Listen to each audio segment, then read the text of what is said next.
Une petite demeure. Oh, 3 fois rien, 27 chambres, 3000 mètres carrés de surface habitable.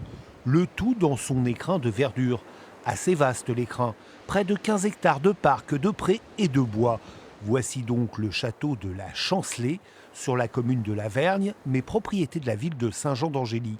Un lieu chargé d'histoire. Ce château, qui date du milieu du 19e siècle, était la résidence secondaire de Joseph Lair, ancien maire de Saint-Jean-d'Angély, et qu'il a légué par la suite à la ville parce qu'il n'avait pas d'enfants. Et l'objet était d'accueillir des orphelins pour les éduquer et les former aux travaux des champs. Plus tard, le château accueillera d'autres enfants placés hors de leur famille par la justice.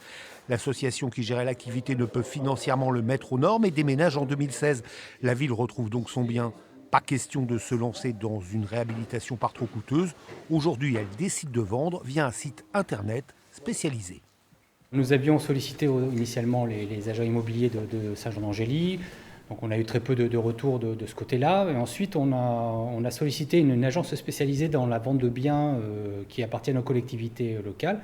Le conseil départemental, par exemple, de Charente-Maritime travaille déjà avec eux, ainsi que d'autres collectivités, et ont trouvé le concept intéressant de mise aux enchères de vente de biens immobiliers. La mise à prix de départ est de 533 000 euros. Les enchères sur Internet démarreront fin mars. Elles dureront 8 jours. Pour pouvoir enchérir, il faut d'abord avoir visité le bien. À ce jour, 3 acquéreurs possibles ont déjà effectué la démarche.